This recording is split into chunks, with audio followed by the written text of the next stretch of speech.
Can a low carb diet really reverse diabetes? Or is it just another health fad? With so much hype around cutting carbs, the truth might surprise you, and it could change how you manage your blood sugar for good. So, today on the Life and Health Show, we are actually breaking down the science behind low carb diets and also diabetes. Is it truly the key to reversing type 2 diabetes, or are there some hidden risks that you need to know about? If you are tired of conflicting advice and want real answers backed by research, then stick around. This episode might just transform your health journey.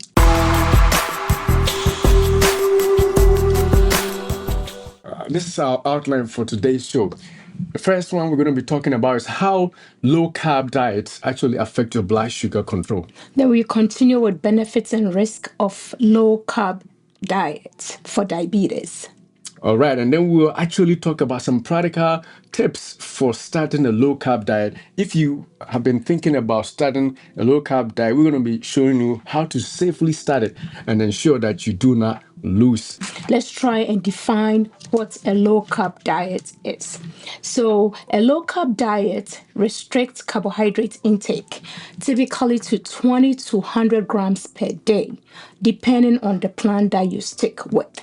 So, it emphasizes proteins, healthy fat, and non starchy vegetables while minimizing sugars, grains, and starchy foods. So with that, we're going to talk about a few examples of what low carb diets are. And the first one is what we call the ketogenic diet, or what we easily call keto diet, right? Keto diet is a low carb diet which actually focuses on reducing or limiting starchy foods, or which I should say your carbs to 20 to 50 grams per day. If you're doing 20 to 50 grams per day and you are focusing more on high fat, probably about 70 to 80% of your meals are fat, then you are potentially doing a keto diet. So the second kind of low carb diet is paleo diet. So this one, carbohydrates is reduced. You take from 20 to 100 grams per day. 50, I Oh, think. 50 to 100 grams. The keto is 20. 20 to 50. Yeah. Okay. So the paleo, you have a little higher amount of carbohydrates, which is between 50 to 100 grams per day. Then you focus more on whole foods, unprocessed foods. So foods like meat, fish, veggies, nuts, and seeds. That's Definitely. where you take most of your calorie of the day from. Definitely. And then the other low carb diet, which actually came up in our last show, is the Atkins diet. And that you also restrict your carb intake from, to about 20 grams per day. And then, depending on how you go, you gradually increase your total carbohydrate intake. So that is also another kind. Now, on that too, the key is you focus more on protein. So the Atkins diet is higher in protein, and the keto diet is higher in fat. That's the difference, But they both restrict carb intake, and you also have some low, of course, some moderate fat intake as far as the Atkins diet is concerned. Okay. So now let's explain how carbohydrates affect blood sugar in general, right? So when you take in carbohydrates, Now, before you go, we have to explain the fact that we are talking about low carb diet, right? So, how does even carbs affect your blood sugar? If we don't know how your sugars are affected by carbs, then it may not even make sense to talk about low carb diet being important for blood sugar control and to protect yourself against getting diabetes or managing your diabetes if you already have diabetes, right? Yeah. So that is why it's important. This section is as important as the entire show, because if you understand what it is, we may not have to advise you or encourage you to do low carb. You yourself, So let's go. Yeah, and if you don't understand, you tend to do things anyhow because you don't really understand how carbohydrates is affecting your glucose in general. So that's what we are here for. We are trying to break it down for you. Okay, so the first point that we want to pass across is carbohydrates are broken down into your blood into glucose, into glucose. into smaller pieces whenever you take in carbohydrates, right? Okay. Then the glucose enters into the bloodstream. So as soon as it gets into the bloodstream, insulin is released, which acts as a key for glucose to enter the cells. Exactly. So that's the key thing here. Now, the caveat I should tell you is that because you're saying low carb diet, we also want to sound a caution that every food that you eat, including greens, everything has some carbs. The key is how much they have. So you may eat, greens, but it still has some carbs. Some sugars are in there. It may not taste sweet, but it still has some sugar. So everything has some sweet in there, some sugar in there, which is eventually going to be broken down to glucose, which then gets picked up and stored and moves in your blood. But as she said, once insulin is released, then something happens. What happens then is what the glucose is picked up by your cells. The insulin acts as a key, unlocking the doors of your cells so that the doors are open and then glucose rush in. So that is how carbs actually get broken down from the complex sugars that we eat, whether it's in the in a white starch food or in proteins, in fat, or in greens, all of them containing carbs. They are broken down into simple, in fact, the simplest unit, which is the glucose. And then the glucose enters your blood with the release of insulin, right? Yeah. That is the key that we all have to remember. So if you are eating higher carb food, it means that you're going to get a lot of sugar or glucose going into your blood. If you are eating lower carb food, it means you're going to get less amount of glucose going into your carb. So it makes sense when we talk about low carb diet, right? Yep. All right. Yeah, so in order to understand the way that it works, like as we have explained already, if you eat too much, then the blood sugar rises or spikes rapidly instead of it being released slowly into your system because you've eaten just a little, or a lot is dumped into your bloodstream and that spikes the blood sugar. That spikes the blood sugar. And so that is the reason why we are talking about low carb diet, right? So now let's actually see how low carb diet can help lower your blood sugar if you actually stick to it, or how that doesn't even affect your blood sugars. I think right now you agree that low carb diets are going to help lower your sugars, right? Because we already explained how foods are broken down into glucose, which ends up in your blood, and then from your blood to your cells. So now, if we have a low carb diet, how does it help you then to control your sugar levels if you're a diabetic, or if you are actually trying to protect yourself against becoming diabetic, if you have a family history and all that, right? And the first one is low carb diet actually reduces post-meal glucose spikes, which basically all it means is that, we actually have it in the summary of the show as we said, right? If you eat a higher carb diet, more glucose are going to be dumped into your blood. So you have a lot. But if you have a low carb diet, which means you are eating a restricted carbohydrate diet, then less sugar is going to be dumped, right? And so if you test your blood sugar 2 hours after you eat, which is what we call postprandial glucose, it's going to be less compared to when you eat a lot of starchy foods. If you eat high amount of carbs, the amount of glucose that is going to be released into your blood is going to be more. But if you are on a low carb diet, such as any of the examples that we gave, then the spike in sugar is going to be less. So that is one thing. And the reason I've already explained is that fewer carbs equals fewer glucose or less glucose. If you have a fewer carb intake, then the glucose that is going to be released from your belly into your blood is obviously going to be less. I think this makes sense, right? Yeah, it does. This makes a lot of sense. So, example, if you eat low carb diet, low carb meal, right? Like grilled chicken and broccoli, that's your meal for your dinner, right? It causes lower spike than somebody eating a high carbohydrate meal like pasta and bread. Pasta and bread. They're all food, all right. Everybody's going to be full. And they all have carbohydrates. They all have carbohydrate, but look the difference. The difference. The low carb diet, which is the grilled chicken and the broccoli, definitely is not going to spike your blood sugar because that has lower amount of carbohydrates as compared to somebody eating the white rice, the pasta, the bread, and all the high content of carbohydrates foods, high glycemic foods. Definitely, you are all getting carbohydrates, all right, but the person who is eating less carbohydrates is going to have a lower blood spike. If you are eating low carb diet, you can see a big difference because your sugars are not going to go up rapidly after your meal. That is basically all that the first benefit is. The next one is that low carb diets also improve insulin sensitivity.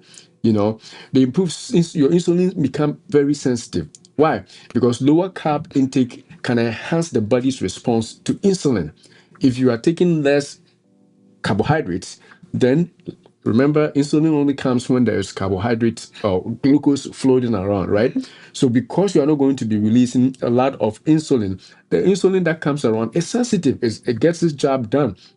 There's no insulin that is not acting right because just enough was released for the glucose, which is small, to be picked up into the cells. But if you have dumped your blood with a huge amount of sugar from a high carb diet, then insulin becomes insensitive, doesn't work as good, right? Because there's too much for it to work. And I always use this analogy. If you have, antibiotic, you use too much, then the bacteria becomes, resistant because it doesn't, you've seen it and seen it and seen it. So it becomes insensitive, basically, is what I'm saying.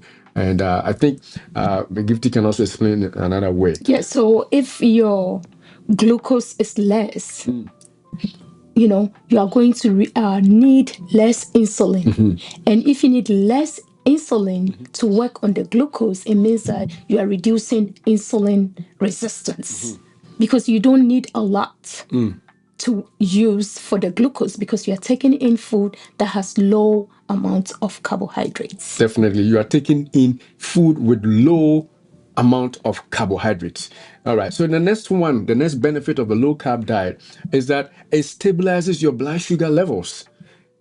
Because if you are eating lower carb diet, your blood sugar does not fluctuate. For example, you had a very nice, low carb breakfast, say an egg or a tofu, high protein, with some, broccoli or toast, some, very, very healthy whole food, like, like bread. That, I'm not talking about white bread. White bread is a high carb diet. So something that doesn't dump sugar, something whole, something that has not been processed so much, or even with, some healthy fat like avocado, because your sugar does not go up so much in the morning. When you repeat your lunch, and your lunch is also a food with low carb diet, your sugar doesn't go up so much again in the afternoon. Your sugar levels do not fluctuate. It's always constant. So it becomes what? Stable. And that is what you want. It is better to be stable than to fluctuate, go high, and then when it goes so much high, you release a lot of insulin, and the insulin picks up everything, and then you crash. You become so low. You are like so hungry. You haven't eaten all day, even though you ate a big meal. Why? Because your sugars are fluctuating. So low carb diet ensures that your sugars are stable all the time. And that's what you want, especially if you're diabetic or if you want to protect yourself against getting diabetes, right? Yep. And also, low carb intake can also help with weight loss, which is linked to better sugar control and reduce insulin resistance, which we've said before. So, weight control, if you want to be able to control your weight, low carb diet can be something that you can look into for sure. And definitely, and another reason that she brings that up is if you are not releasing too much insulin because you are not taking in too much glucose, too much carbohydrates, then you are not going to gain weight because insulin is associated with weight gain. If you are even injecting insulin, sometimes you gain weight because insulin's action comes with weight gain, right? And so if you are not releasing too much insulin because your diet is low already in carbs, then you're eventually going to lose weight, which is healthy, So that is, you can't beat that as a matter of fact. Okay, so now let's talk about the risk of low carb diet. Oh, come on, man. I didn't think there's going to be any risk for this one, right? We have been talking about all the good stuff, but yes, there are some risks is associated with low carb diet. If you don't do it right, we are pushing that you do low carb diet, but we got to do it the right way. Right. All right. Yeah, so the first one is nutrients deficiencies. So if you cut out the carbohydrates, you can reduce the intake of essential nutrients like fiber, vitamins, minerals found in fruits, vegetables, and whole grains. So if you do that, definitely you are going to lack these vitamins and these minerals that are solely found in plants. So you just have to be aware of that. That is not all good. There are certain deficiencies that comes with low carb diet. You basically have to be intentional, to include other foods that are still low carb and yet have those things that you'll be missing out. Right. Like the vitamins you're saying. If you're doing low carb and you're only doing fats or just meat and fat, which is more of the keto part, you're going to be losing some vitamins which are found in, say, the greens. Right. So you got to be balancing it out so that you don't basically become deficient or lose the fiber, because the greens may have the fiber there. And this is why our next show on next week is going to be important, because we're going to show you how to link them both, the green plant-based plus the low carb to make a perfect meal. So there is a perfect meal, huh? It's going to be a perfect meal, trust me. Right? It's going to be a perfect one. All right. So the next thing that is also tricky about low carb diet is that it can increase your cholesterol levels. Remember, especially in the keto diet, we're talking about people, just doing so much on the fats. It's about 70 to 80% of their meals are fat based, and only 20 grams, right? And only 20 grams, right? And the fat is mostly from animal sources. So what's going to happen is you're going to increase your saturated fats. Animal sources bring your saturated fats. And saturated fats in animals lead to an increase in the bad cholesterol that we call LDL. So you're going to increase your LDL cholesterol levels, and that actually in itself, it's a risk factor for for heart diseases, right? Now, there are some people who are doing it in such a way that even though they may be doing keto diet, they are being curious of the sources of their fat, right, so that they don't actually blow up their bad cholesterol levels. So if you want to do keto diet, that's something that you have to pay attention to, especially if you have a risk factor for increasing cholesterol. If you have a familial hypercholesterolemia, you have a gene from your family that increases your cholesterol levels naturally, then obviously being a ketogenic diet may not be something you should do. Or if you do, you have to really pay attention to your cholesterol levels. All right. But if you are anybody else who doesn't have the risk, you could potentially just make sure that your fat sources are not all animal. Like instead of using animal sources all the time, you can potentially use plant sources to replace some of the fats you eat, like olive oil, oil can from do avocado oil, avocado. and instead of using animal butter for your toast, you could use avocado as your butter, to replace it, so that you're still doing fat, but instead of animal based fat, your fats are coming from plant sources, coconut oil instead of all those other the healthy fats, basically, so that you do not just overwhelm your system with bad cholesterol. So that's the trick with low carb diets sometimes. Yeah. So another risk with low carb diets is hypoglycemia. You tend to drop in your glucose level goes down. So people that are on diabetes medication, like the glipizide, glimepiride, those kinds of medication, and those particularly using insulin, you may experience low blood sugar if you don't take a lot of carbohydrates. So that's something that you have to pay attention to if you're on such medications or if you're using insulin. Your carbohydrates level have to be regulated. You don't want to get into a situation of have hypoglycemia.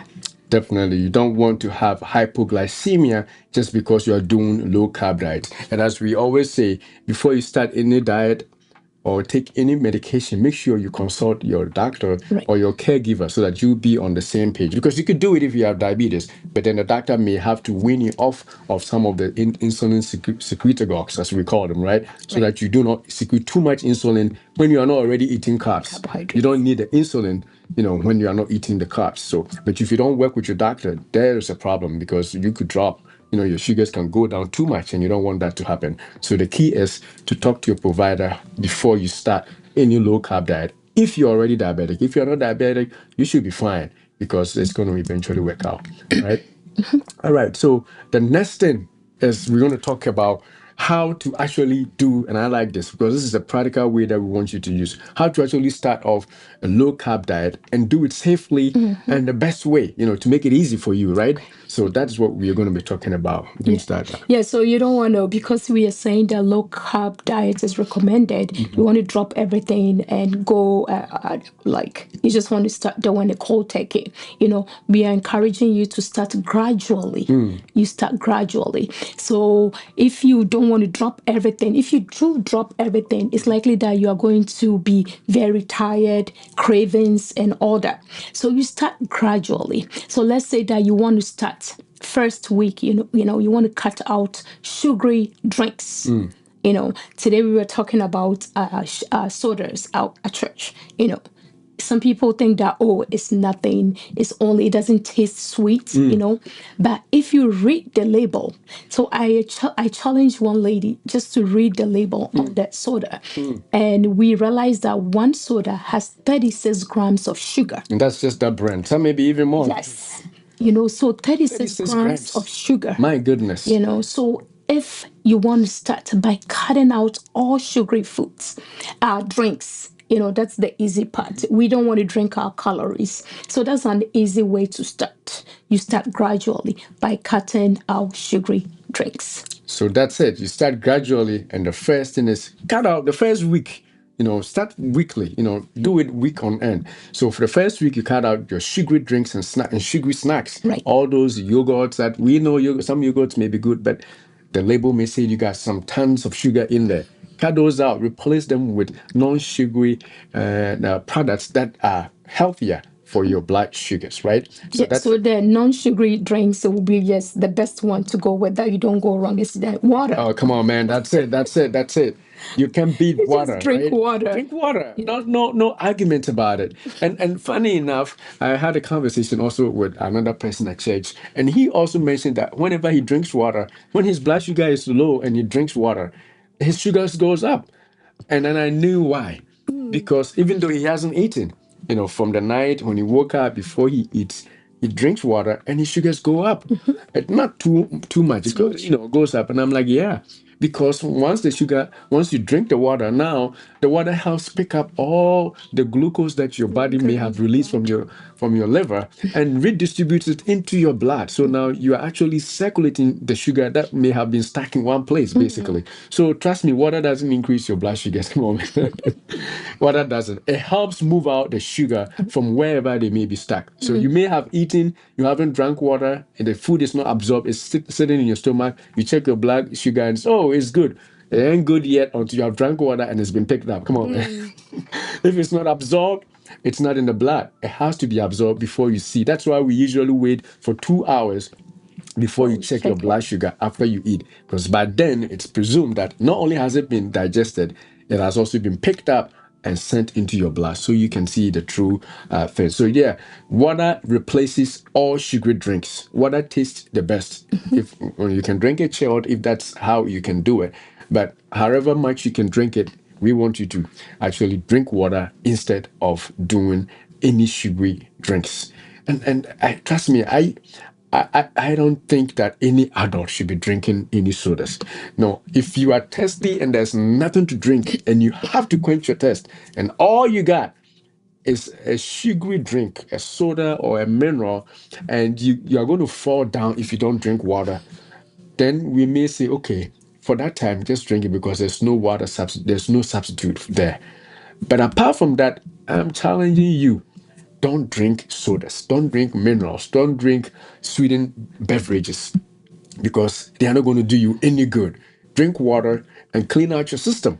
even if you're hungry, drink water. And like the brother said, your sugar may go up because the glycogen that is being broken down or from your muscles and from your liver and being sent, your water will pick it up and you won't feel as hungry anymore and distribute it into your blood and into your cells. So water always rather than sugary drinks. Okay, let's go to the next one. Yeah, so after maybe you've cut out the sugary drinks and replaced the sugary snacks with healthy ones, maybe week 2, you can start by replacing refined carbohydrates like white bread, pastures, and all that with whole grains. Now you're going for the whole grains. You're not just going to go for the white plain bread out there. The pastures Or that white white rice rice or that you pasta. cook, all that. You are just going to replace all the refined carbohydrates, with something more healthier. That's the whole grains. That can be something that you can do in week 2. Definitely, definitely. And the refined carbs come in several forms. It could be wheat flour, it could be white flour, it could be rice, it could be corn flour. As long as it's been milled into a powder, it's refined, bro. Or Our sis. protein, our fufu, Yeah. potato powdered or, or, fufu, or and all that. whatever you use to make your swallow, whatever you use to make your fufu, whatever you use to make your porridge, whatever you use, even oatmeal, if it is ground so close, it is refined. As long as somebody touches it and breaks it down, it is refined. It makes the body able to pick the glucose from it so quick that it's going to increase your blood sugars. So if you are going to go into a low carb diet, as she said, week 2, after you have done away with all the sugary drinks, replace anything that comes with a flour, whether it is bread, especially white bread, or pasta, however Tea nice bread. you can cook it, your tea bread, every bread,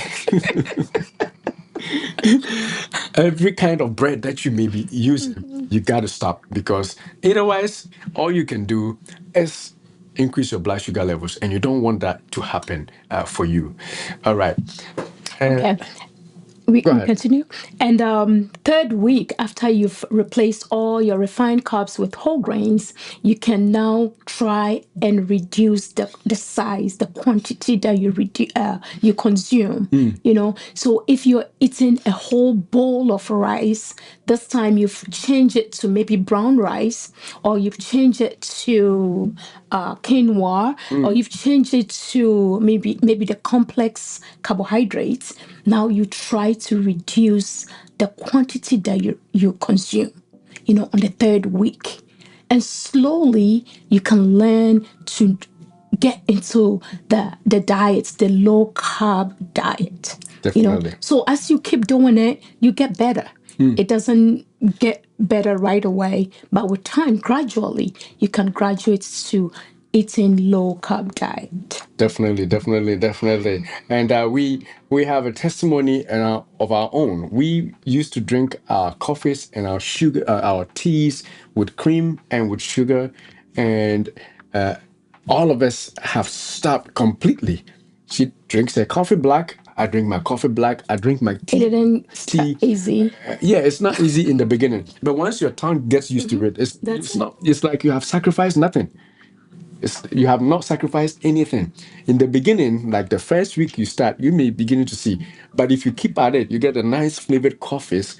You see that, oh, it's even better without these sugars and all that. So that's a testimony for you. And actually, that because of that, we in our store we put some products that encourages people to do that. But we have products that we have actually set up that tells and reminds us of what we should do. So if you're watching on YouTube, you can see right there under the video somewhere, you under the channel name, you will see that we have products that say ban sugar. Ban sugar. Don't let anybody trick you into drinking or using sugar. Ban sugar from your house. Or you are a recovering sugar addict. I love that one. A recovering sugar addict. You see the product right on this side. And then the other one is drink it black. On this cup that I have here, I love to see that. Drink your coffee black. And when you do it well, show off. Tell others to drink their coffee black. because that's how you avoid the little things that you do. Those are the things that help you avoid and run away from diabetes. It's not that much. So drink your coffee black, your tea black or plain, and ban sugar from your household. No sugar, no honey in your household. You Whoa. can do it. Come on, man. We trust you. You can do it. You can definitely do it. All right, let's go to the next benefit. So we talked about um, the gradual process, right? The next way to actually start and then improve on your ability to do low carb diet is to focus on whole meals, whole foods, nutrient dense foods. We talk about nutrient dense foods like avocado and egg. An egg is nutrient dense. If you go on our channel, we had a video on egg, on eggs, the power of proteins in the egg, and somebody with a cholesterol issue may say that, but the most cholesterol an egg has is 300 milligrams. We said that on this channel. Right. And so if you are eating eggs, that should not be the problem. If you have familial hypercholesterolemia, which is a genetic condition that makes you produce more cholesterol, that is when you begin to talk about egg being a problem. But even that, if you are being treated and you are careful and not doing too much, it's fine. So egg makes one of the best nutrient dense foods. If you eat a couple of eggs in the morning with your toast or with something healthy, you don't get hungry because it is also packed with a lot of nutrients. So start off with nutrient dense foods like eggs, like tofu, which is high in protein, like avocado. Some places avocados are cheap. Where we avocados are really like gold. It's very expensive, but a half of avocado and a couple of eggs, on a slice of multi-grain bread, one slice can hold you for a long time, hours. Why? Because they are nutrient packed. And so that is the way to go. It keeps you full and provides all the nutrients that you need for a long time, right? And so that is something that you need to do. You can also add what? Chicken and fish. Those are all nutrient packed. Chicken and fish. And of course, use avocado oils and the nuts that also go with it. You can also include the leafy greens, veggies. You can include broccoli, zucchini, cauliflower, and all the common grains around. Instead of going straight to your carbohydrates, you can include all these things as part of your menu, and that will keep you full and help regulate your blood sugar. For sure. Definitely. All right. So an example of such a meal, nutrient meal, I'm going to whet your appetite if you like this. It's a grilled salmon with roasted Brussels sprouts and olive oil. Oh, come on, man. How does that sound? You don't have to eat this only at a restaurant. Cook this for dinner at home. Let the kids enjoy it too. Let mama and dada enjoy this. Grilled salmon with roasted Brussels sprouts and olive oil. This is nutrient packed, has all the proteins, all the fiber, all the fats that are important for you to feel full, and yet you don't actually see a lot of white starch in there. You have some low carbs in there, it's not going to spike your blood sugar, right? Yeah, and sometimes because of the way that you've been brought up, sometimes you are used to, filling your belly before you know that you've eaten because of the way that you've been brought up. So I remember my mom used to use that like empty calories. You just want to fill your belly so that you know that you've eaten.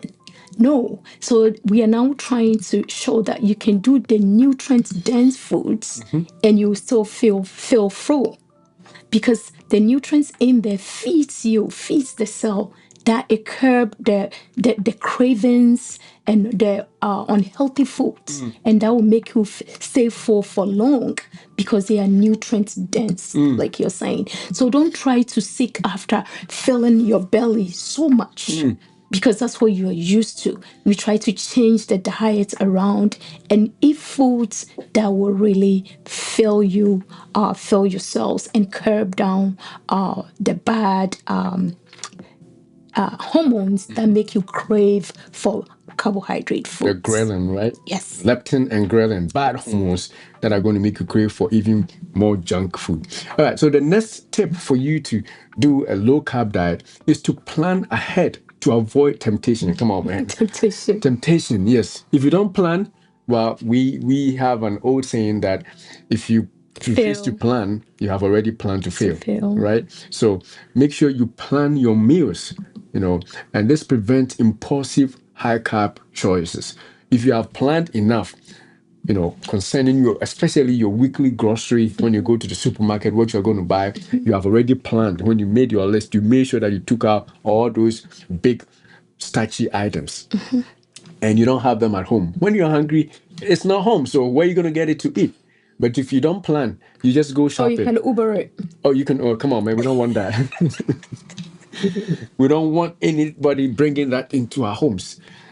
When you have planned and you can't find it, if you are disciplined enough, you're not going to Uber it like she said, then you're going to eventually find the healthy stuff which you're going to eat and make you have your low carb diet going. Yeah. So how do you plan, right? You meal prep low carb snacks, make it more readily available. Example, you can cook eggs.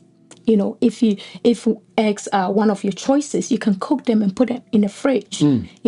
So you have your cheese sticks. You have the veggie sticks. You have the healthy veggies around.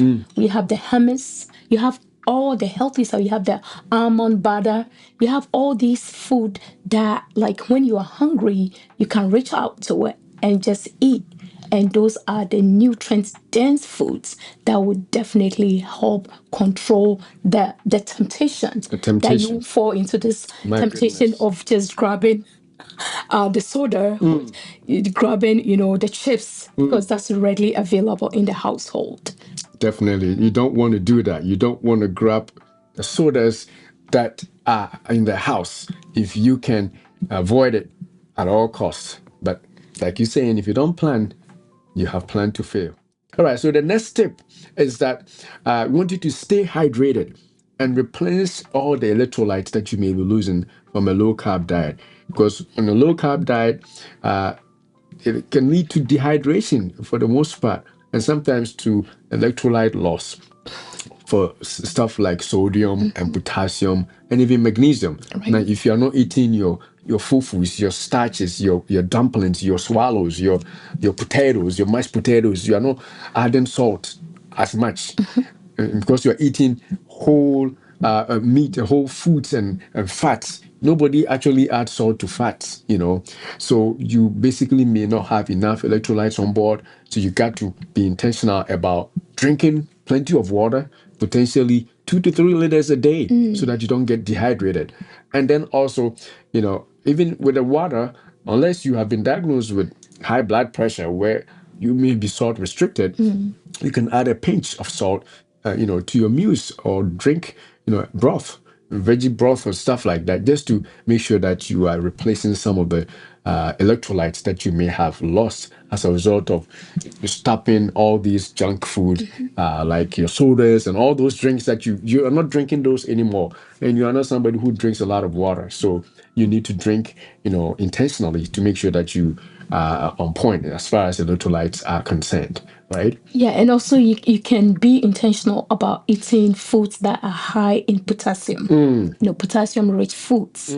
So because you are not eating all these extras, you are reading the labels, you are going for the whole foods, there are certain minerals that you may be lacking. So you have to eat foods like avocado, you can do spinach, you can do mushroom, which is high in potassium, and that can be a source of replenishment into your system. Definitely. By eating such foods. Yes, you definitely need to add avocados and spinach and mushrooms to receive or to, recoup some of the electrolytes that you may be missing. All right. So with that being said, if you are ready to take control of your diabetes, start today. No time to wait. Or you may not be diabetic already, but if you are ready to protect yourself against getting diabetes, if you know somebody who is diabetic and you see the struggles they go through sometimes, even pricking yourself to know your blood sugars and all those things, or you have a parent or a sibling or a close relative that has diabetes, you got to do some of these things to protect you against getting diabetes. And if you're already diabetic, I don't have to beg you, because we got to do this together, especially if you can talk to your provider, your doctor, and have them help you start something like this, so that eventually you will be able to take control of your blood sugars and live a healthier life. Yeah, so don't forget to hit subscribe and ring that bell. Next week, we are comparing plant-based diets with low-carb diets for blood sugar control. And until we see you again, we say, Beloved, we wish above all things that you prosper and be in health, even as your soul prospers. Thanks for watching. Thank you.